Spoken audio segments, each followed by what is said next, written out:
ke-33, hadis Ar-Rahim yang ke-33.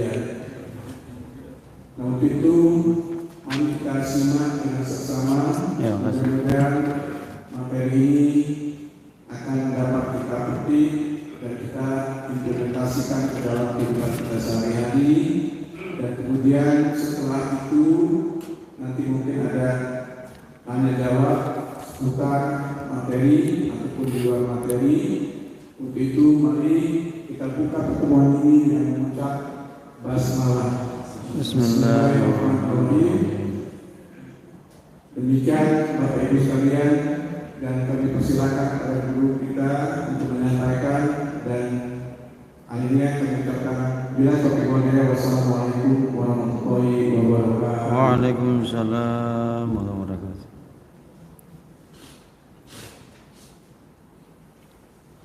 Bismillahirrahmanirrahim. Assalamualaikum warahmatullahi wabarakatuh.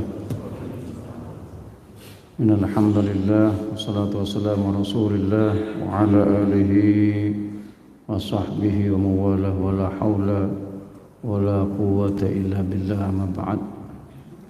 Bapak Ibu sekalian, alhamdulillah syukurillah, ini hari Jumat ya, kedua yang sudah dijadwalkan, bahwasannya Jumat kedua ini jadwal saya, dan alhamdulillah sesuai yang sudah diagendakan saya bisa hadir ya. Dalam kesempatan ini tentunya kita tetap bersyukur kepada Allah SWT bahwa kita masih diberikan kesehatan, masih diberi kekuatan oleh Allah SWT, sehingga kita bisa sama-sama melaksanakan sholat subuh berjamaah. Karena sholat subuh berjamaah Bapak Ibu sekalian, sebagaimana yang Nabi sabdakan, man shallal fajra fi jama'atin faka'annama ahyal laila kullahu. Barang siapa yang sholat subuh berjamaah, maka sama dengan orang yang menghidupkan semalam suntuk dengan ibadah. Itu keutamaannya. Jadi kalau tadi malam nggak sempat tahajud, kali sholat subuh berjamaah dari ini udah menggantikan. Ya, luar biasa. Ya, beruntung bagi mereka yang bisa mendawamkan sholat subuh berjamaah.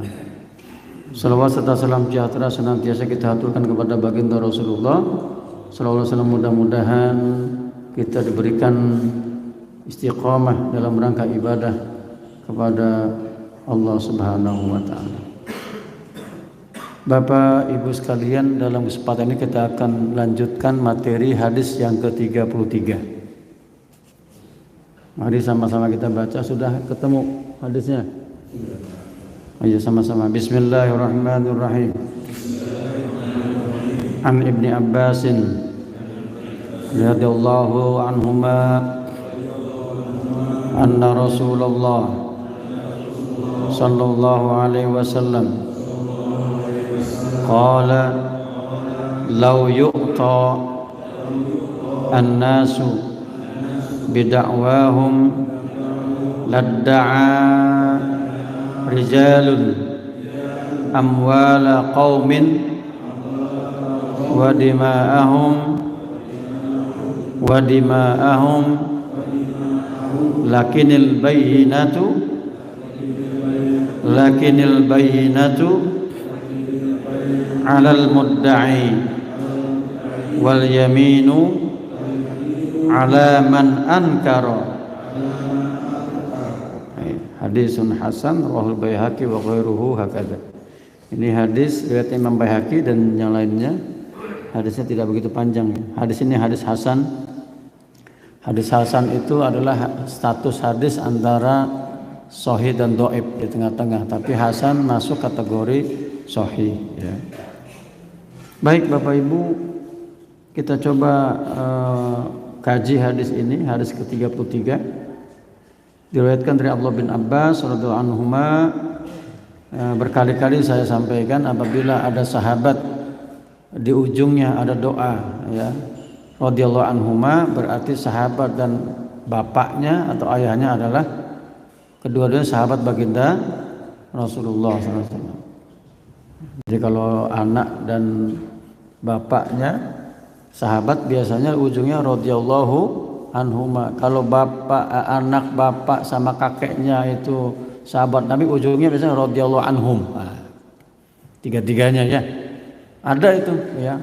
Anaknya sahabat, bapaknya sahabat, kakeknya juga sahabat Nabi. Ada juga yang seperti itu. Dari Abdullah bin Abbas, siapa Abdullah bin Abbas? Abdullah bin Abbas sudah saya sampaikan, ini ada sepupu baginda Rasulullah SAW, putra dari Abbas bin Abdul Muttalib, pamanda Rasul. Tapi jauh sekali umurnya. Ketika Nabi wafat, umur Abdullah bin Abbas itu kurang lebih belasan tahun. Ada yang mengatakan 15 tahun, artinya jauh umurnya. Nabi wafat umur berapa? 63 tahun. Itu jauh. Ya. Dan jujur paman-paman Nabi ini, ya, adik ayahnya yaitu Abdullah bin Abdul Muttalib itu yang akhir-akhir ini nggak jauh beda umur dengan baginda Rasul. Kayak Hamzah itu ya hampir seumuran gitu. Ya, karena Abdullah bin Abdul Muttalib nikah itu di awal ya, masih kondisi sangat muda ya. Nah, Abdullah bin Abbas ini meskipun muda tetapi didoakan Nabi ya. Apa doanya Nabi? Allah ma'allimhul Quran ya.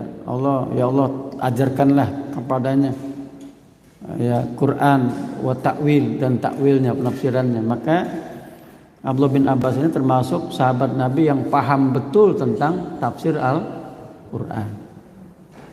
Makanya ada buku tafsirnya Ibnu Abbas namanya Al-Iqtibas fi Tafsir Ibnu Abbas, satu jilid ya. Itu otentik bagaimana Abdullah bin Abbas ini memahami ya tafsir ayat-ayat Al-Quran sesuai dengan apa yang dia paham dari yang disampaikan oleh baginda Rasulullah SAW.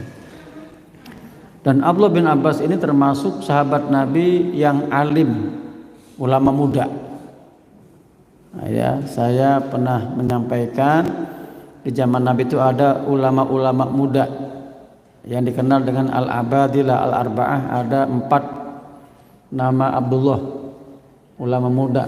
Di antaranya Abdullah bin Abbas, yang lainnya ada Abdullah bin Umar bin Khattab, ada lagi Abdullah bin Amr bin As, ada lagi Abdullah bin Zubair. Itu semuanya ulama-ulama muda, umurnya masih muda tapi alim. Bukan hanya alim tapi juga abid, ahli ibadah. Nah, itu sekilas tentang Abdullah bin Abbas yang termasuk bagian dari sahabat Nabi yang banyak menghafal hadis dari baginda Rasulullah SAW maupun dari sahabat-sahabat yang lain. Anna Rasulullah SAW qala, bahwasanya baginda Rasul bersabda, lau yu'ton nasu, seandainya semua orang diberikan apa? Bidakwahum, dengan dakwaannya. Nah, ini kita bicara hadis ini hadis tentang pengadilan ya. Tentang perseteruan, perselisihan hak ya. Seandainya setiap orang diberikan kesempatan dalam dakwaannya ya, pengakuannya, ladda'a rijalun, pasti atau niscaya banyak orang mengaku-ngaku amwala qaumin, hartanya orang lain, wa dima'ahum, dan penuntutan atas kematian orang lain. Ini apa maksudnya nih? Kalau kita baca terjemahnya nggak paham itu maksudnya apa, ya kan? Ini manusia ini kan apa? Kalau dalam bahasa filsafat zon politikon, apa zon? Manusia itu makhluk yang berinteraksi, paham? Berkoloni, bersosial, berkelompok. Artinya tidak ada satupun manusia, siapapun dia, apapun dia, hidup sendiri. Ada nggak? Nggak bisa. Kita nggak bisa hidup sendiri karena sudah tabiatnya Allah ciptakan kita di makhluk berkoloni, bersosial. Ya, kita membutuhkan orang lain. Sekaya apapun orang, setinggi apapun jabatannya, pasti membutuhkan orang lain. Itu Termasuk dalam hidup sehari-hari kita membutuhkan ya keluarga, betul. Membutuhkan hadirnya istri, suami, anak-anak, bahkan tetangga kiri kanan kita, itu bagian sosial kita. Makanya ada anekdot ini. Ada seorang murid ngeluh sama gurunya, "Guru, saya punya tetangga ini bawel bener ini. Gak nyaman saya ini. Iya, bentar-bentar ribut gitu, rame." Ya, kata si guru ini, "Kamu pengen punya tetangga yang tenang, aman?" "Iya guru." "Diem, kalem." "Iya, gampang, pindah samping kuburan. Kamu tenang situ." Ya, bener nggak? Karena kenapa? Bapak ibu punya tetangga, meskipun dia rewel segala macam, itu rewelnya dia mendapatkan pahala kita. Paham? Kita dapat pahala. Kita sabar menghadapi tetangga yang aneh-aneh, itu bagian dari pahala. Jadi jangan berpikiran tetangga sama pikiran sama kita, ya. Tapi suatu saat kita juga membutuhkan bantuan tetangga kita. Ini sosial, nggak bisa kita bantah. Sekarang saya mau tanya nih, masing-masing pakai pakaian, itu jasa berapa orang? Ini yang saya pakai nih jasa berapa orang? 1, 2, 3 apa ribuan? Ribuan. Ada yang petani kapasnya ya. Kemudian yang mengangkut kapasnya, memanennya, dibawa ke pabrik ya. Dipintal jadi benang, dari benang kemudian diwarnai ya, macam-macam sampai akhirnya dijahit ya, segala macam. Ini membutuhkan ribuan jasa orang. Termasuk yang bapak makan nih, apa nih, lemper apa lontong? Coba lontong atau apa namanya, arem-arem. Berapa orang yang berjasa ini buat arem-arem?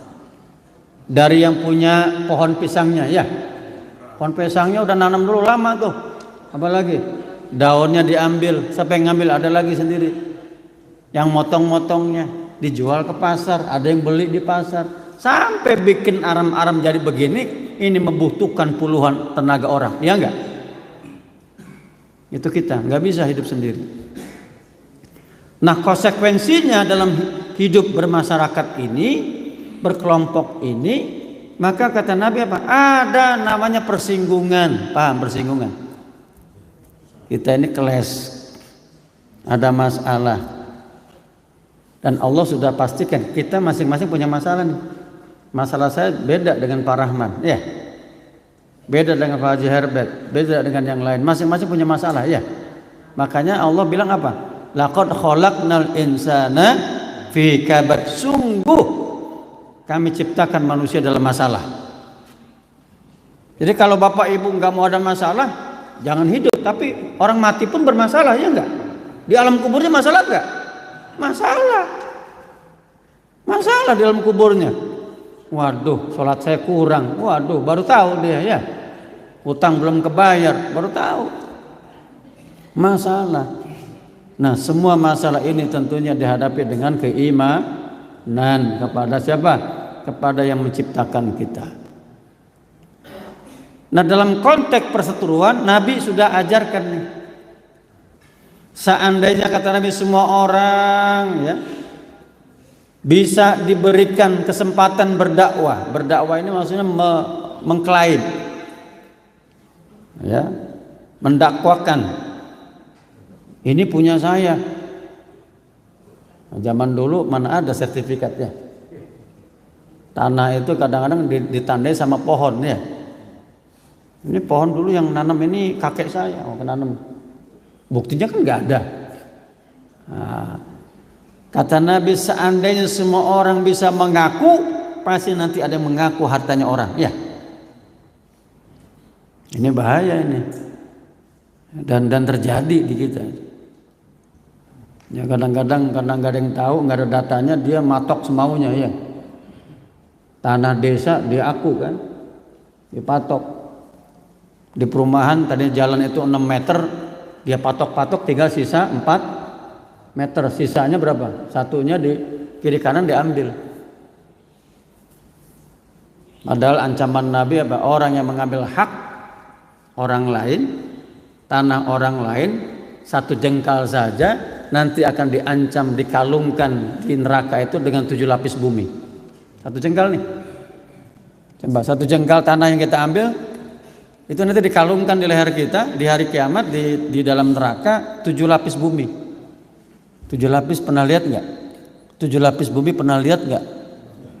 Nggak pernah lihat gitu. Saking besarnya itu baru 1 jengkal. Gimana kalau yang diambil 1 hektar? Gimana kalau diambil itu ratusan hektar? Bukan dikalungkan lagi, dikubur sama tanah-tanah yang diambil itu. Ini hati-hati nih, masalah tanah. Selama ini Nabi kenapa sampaikan ini? Masalah harta orang ini sangat krusial. Karena hak yang berkaitan dengan orang lain tidak bisa dihapuskan dengan cukup istighfar. Paham? Bapak ahli ibadah, ibu ahli ibadah. Bapak ibu ngambil hak orang, belum diselesaikan, enggak akan terhapus. Enggak akan terhapus dosanya. Sampai diselesaikan. Paham? Sholat subuhnya rajin, bagus. Ya. Apalagi puasa sunahnya rajin, sholat sunahnya tahajud rajin. Tapi sangkutan dia masih banyak belum terselesaikan, tidak ada artinya ibadahnya itu. Enggak akan menghapuskan. Ini hak kita dengan orang lain. Makanya ini penting banget. Ya. Salat subuh kita tidak akan menghapuskan dosa utang kita sama orang. Enggak akan. Ya.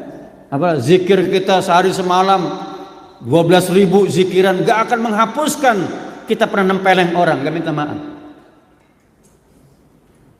Kenapa? Karena jalurnya beda. Yang diampuni oleh Allah terkait langsung kita kepada Allah adalah perbuatan yang melanggar langsung kepada Allah. Kita nggak sholat, kelupaan, ketinggalan, puasa, ya, sholat itu bisa kita istighfar. Ya, kadang-kadang yang sholat juga perlu dikodok kan, puasa juga dikodok. Nah, hutang dengan orang, mengambil hak orang tidak bisa dihilangkan cukup dengan istighfar, kecuali kita langsung menyelesaikannya kepada yang bersangkutan. Maka Nabi banyak menyampaikan tuh, atadruna anil muflis, tahukah kalian orang-orang yang bangkrut? Qalu al muflis indana man laisa lahu dirham wala mata. Nabi, orang yang bangkrut di antara kita orang yang sudah tidak punya uang dan harta lagi, enggak ada, bangkrut. Apa kata Nabi? Qala laisa dzaka huwal muflis. Bukan itu yang aku maksud dengan orang yang bangkrut, bukan buat cari duit. Walakin al muflis man ata yaumal qiyamah bi salatihi wa siyamihi wa zakatihi wa shadaqatihi walakin syatama hadza wa qadhafa hadza wa akala mal hadza ila akhir. Kata Nabi, yang bangkrut itu nanti di hari kiamat datang dengan pahala sholatnya, pahala puasanya, pahala zakatnya, pahala sedekahnya. Tapi ketika di dunia dia pernah mencaci orang, menyakiti orang, mengambil hak orang, harta orang, belum diselesaikan. Fa'ukhidha min hasanati li sayyi'atih, maka kebaikan sholatnya, ibadah yang lainnya diambil, dibayarkan untuk hutang ataupun sangkutan dia dengan orang lain. Hatta nafidha ma indah, sampai habis, pahalanya habis, masih banyak hutangnya, masih banyak sangkutannya belum selesai. Faulqiya finnar, orang begini dikembalikan kesalahan orang yang pernah dia punya hutang belum dibayar, maka kesalahan orang yang berhutang ini dikasihkan ke dia, maka ditempatin neraka bukan surga, padahal ahli ibadah, padahal di dunia ahli ibadah. Paham? Nah, disinilah Bapak Ibu hati-hati. Ya, kita bicara tentang ibadah itu ada dua, ibadah mahdoh dengan ghairu mahdoh. Ada namanya muamalah. Ibadah yang mahdohnya iya kita kejar. Salat 5 waktu, puasa Ramadan, sholat sunnah, puasa sunnah, monggo. Sedekah iya, tetapi hak orang lain yang kita ambil atau ada orang yang kita sakiti, maka diselesaikan harus dengan orang yang bersangkutan. Ya. Nah, bagaimana konteksnya begini? Dalam konteks perseteruan ini, kata Nabi apa? Lakinil bainatu 'alal mudda'i. Dalam konteks perseteruan, maka bukti itu 'alal mudda'i, bagi orang yang mengaku mendakwakan. Ini tanah saya, mana buktinya? Oh, ini sertifikat. Kan bukti sertifikat sekarang kan? Atau yang lain di situ apa namanya? Kalau di adat itu bisa aja tokohnya disumpah, betul ini tanahnya dia nih. Misalkan begitu. Pokoknya ada bukti. Ya, walakinil bainatu 'alal mudda'i, maka ketika orang mendakwakan wajib hukumnya kata Nabi menyampaikan bukti, data. Wal yaminu 'ala man ankar, dan orang yang menolak ya pendakwaan itu bersumpah. Jadi ada dua nih, satu bukti, satu sumpah. Nah, dua nih, jadi satu bukti, satu sumpah. Nah, ini kok Nabi bilang yang satu bukti, satu sumpah? Karena pada dasarnya klaim orang yang merasa memiliki itu kan bukan di tangan dia, ya enggak? Paham enggak? Saya misalkan ada mobil nih, saya pakai setiap hari mobil nih, tiba-tiba orang datang, ini mobil saya. Yang ngaku punya mobil saya itu dia pakai nggak selama ini? Enggak kan? Tapi tiba-tiba datang kan? Maka orang yang selama ini nggak kelihatan dia bawa mobil dan mengaku mobil saya itu mobil dia, maka dia harus punya bukti. Mana buktinya kalau mobilnya mobil sampean? Kan begitu. Lah kalau saya nggak perlu bukti, kenapa? Ya orang yang saya pakai tiap hari, kan gitu. Paham nggak? Yang bukti itu perlu yang ngaku. Gitu loh. Nah, saya cukup bersumpah, enggak ini mobil saya kok, demi Allah. Nah, itu proses sederhananya yang Nabi sampaikan. Kenapa? Zaman itu belum ada sistem peradilan. Dan pernah satu saat Nabi ini, ya, saya bacakan ada hadis dari Sahih Bukhari ini, ya. Jadi pernah suatu saat Nabi ini mengadili, bolehlah begitu, karena Nabi ini sebagai Nabi juga sebagai hakim. Pada suatu saat Nabi ini mengadili ada dua orang yang berseteru. Sudah selesai nih, udah Nabi ini kan sudah Nabi putuskan. Tapi Nabi bilang begini, coba ini menariknya. Faqala innama ana bashar, sesungguhnya saya ini manusia juga nih kata Nabi. Wa innahu la'tinil khasmu fala'alla ba'dakum ayyakuna ablagh min ba'd. Ketika datang orang yang berseteru, maka masing-masing menyampaikan bukti. Ya kan? Nah, bukti ini mungkin ada yang lebih baik menyampaikan ke saya, diolah sedemikian rupa sehingga aku yakin kalau orang ini yang punya. Paham? Maka kata Nabi, aku putuskan ya kemenangan ini bagi orang ini. Tapi ingat kata Nabi, aku ini manusia. Ya. Aku ini manusia. Apa kata Nabi? Fa'ahsibu annahu shadaq, aku mengira orang ini benar karena dia pandai menyampaikan bukti. Fa'aqdilahu bidzalika, maka saya tetapkan ini punya dia.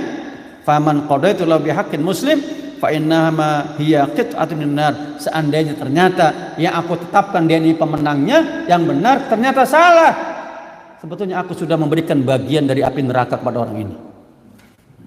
Paham nggak maksudnya?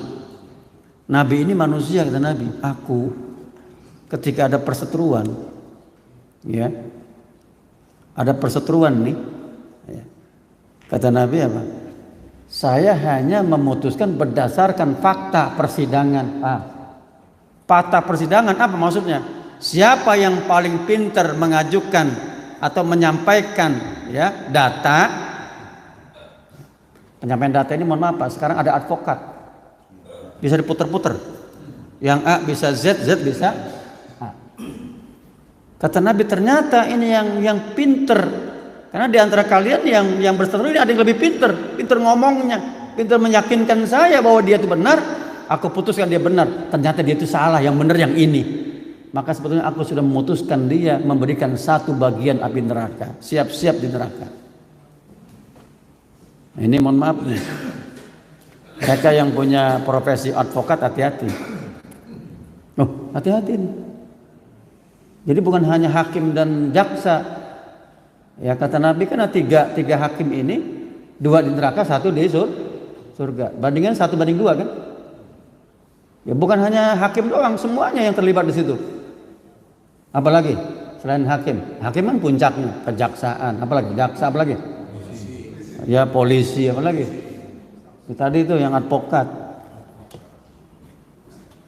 Orang-orang yang berbohong, pinter-pinter menyembunyikan fakta, dan dia menganggap dirinya yang paling benar dan diputuskan pengadilan benar, tapi hakikatnya dia salah. Tunggu, Anda nanti akan dibalas di akhir. Makanya mohon maaf, saya punya teman jaksa dulu satu pondok, cerita sama saya.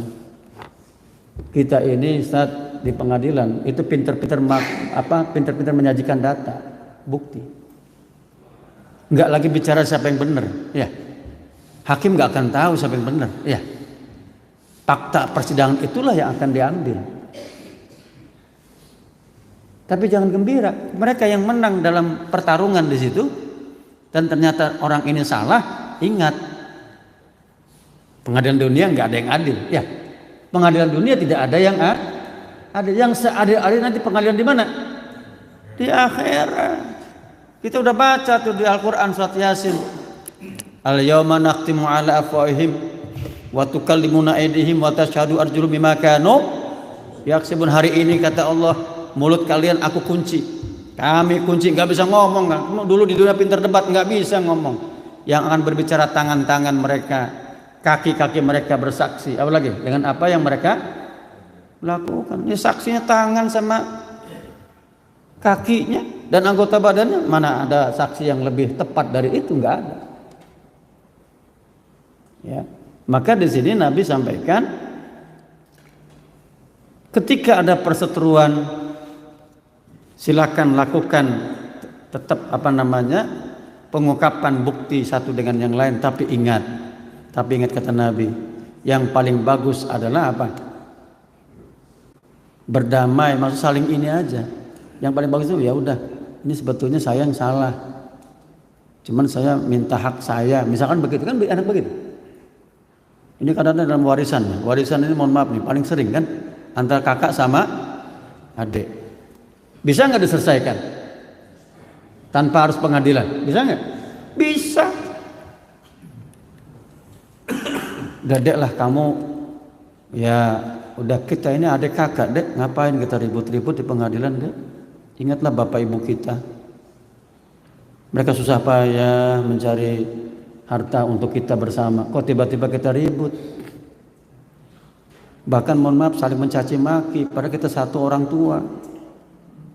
Udahlah Kak, kita ini aja, kamu perlu apa sih? Ayo kita ini aja, kita rundingin. Bisa nggak begitu? Bisa. Itu yang lebih selamat, dua-duanya selamat Pak. Kalau tadi bersikeras satu itu menang, ternyata dia ini yang salah, dia sebenarnya masuk neraka, dapat bagian neraka katanya. Qit'at minan nar. Jadi jangan senang-senang tuh yang menang di pengadilan padahal dia salah. Karena dia pinter bisa bayar pengacara yang paling hebat, ya. Bayar pengacara yang lain nggak bisa bayar, dia yang menang. Ya, ingat itu, yang menang ini sebetulnya kata Nabi, orang ini sudah mengambil bagian dari neraka. Ya. Maka dari itu Bapak Ibu sekalian, terkait dengan hubungan kita dengan orang lain, ya. Di sini Nabi ini mengajarkan, karena konteksnya apabila tidak lagi, ya, tidak ada lagi misalkan kesepahaman, maka tetap harus pengadilan.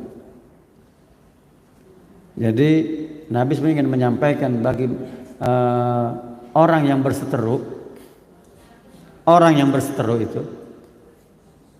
itu kan menandakan orang itu bermasalah, ya, betul nggak? Orang yang banyak musuh bermasalah enggak? Di mana-mana punya musuh, orang ini bermasalah berarti. Dibenerin dulu orangnya. Ya, dibenerin dulu. Karena perseteruan ini, ya, ini ada peribahasa, mohon maaf ya, dalam pengadilan sekarang nih ya. Apa? Menang jadi apa? Jadi abu. Apa? Hah? Menang jadi arang, kalah jadi abu. Benar begitu ya? Kan sama-sama semuanya kan? Arang sama abu kan sama-sama kebakar. Beda tipis, yang satu abu, yang satu arang, sama-sama kebakar. Maka sebetulnya yang paling baik kata Nabi, sulh. Apa sulh? Damai. Dan sering Nabi itu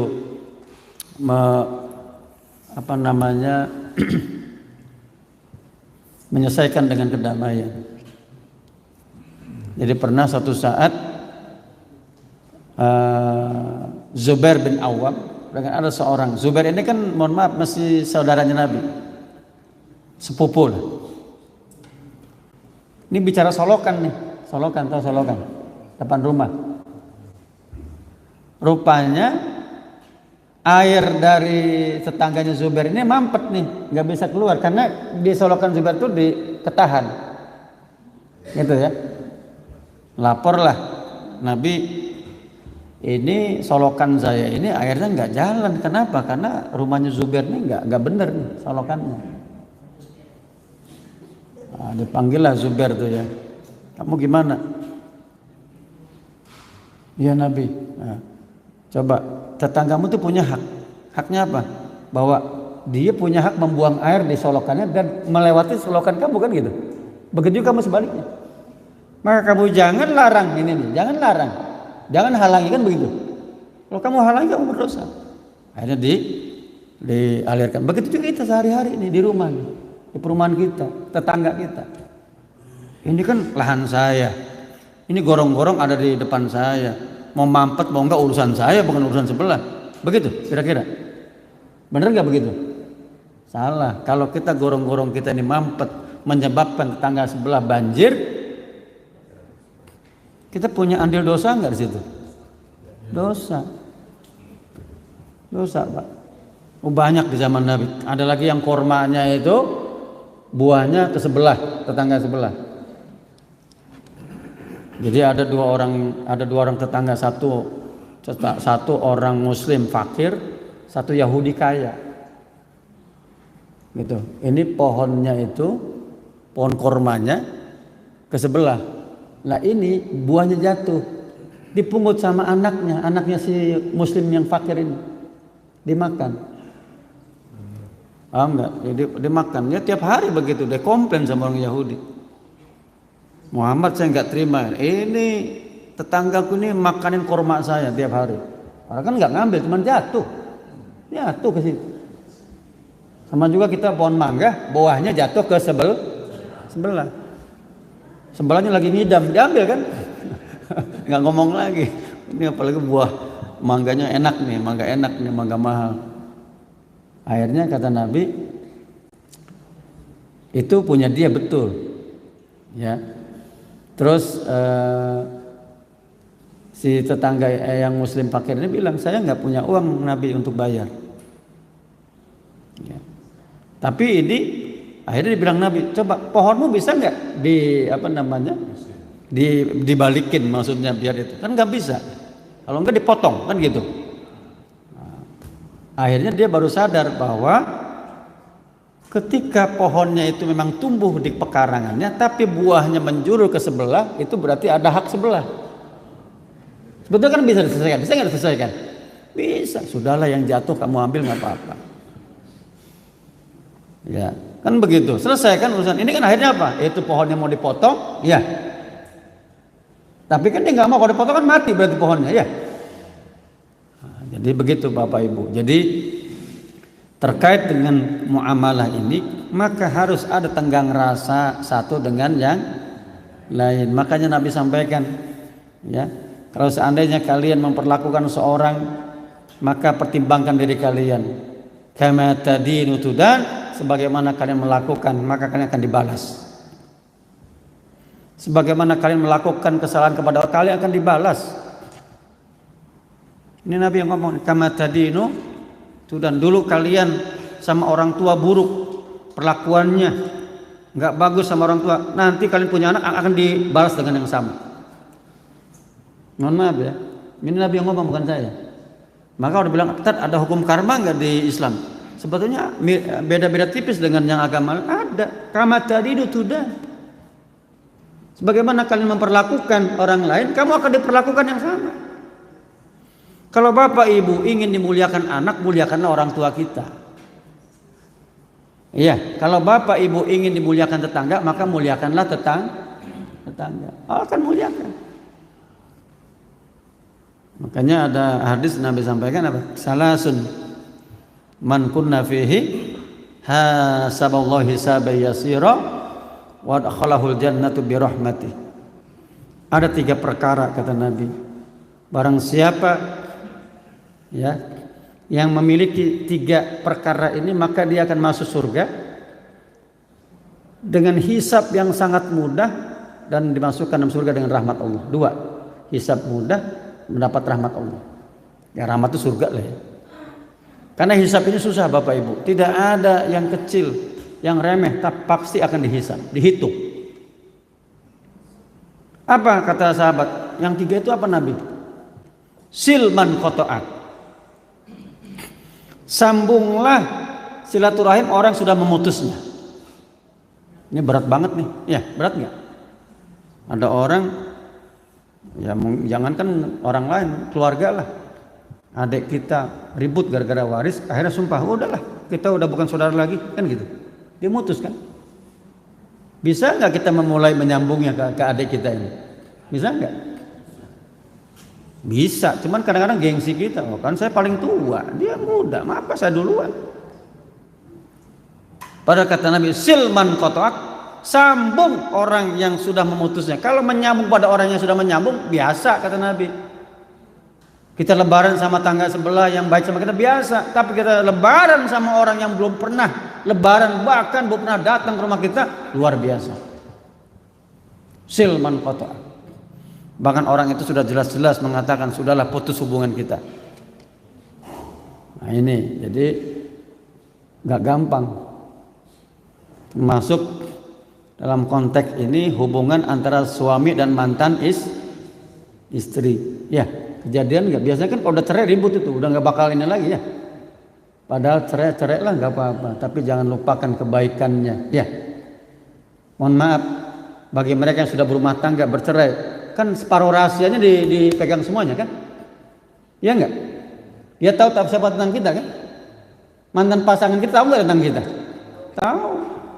Tuh begini dia sifatnya tuh, pasti tahu. Maka baik-baiklah. Sambung. Nggak apa-apa, Dek, nggak apa-apa kita pisah. Tapi tolong jangan putus ya. Silaturahim, apalagi punya anak kan begitu. Iya, itu silaturahim tuh begitu Pak. Dan ini susah, berat, nggak gampang.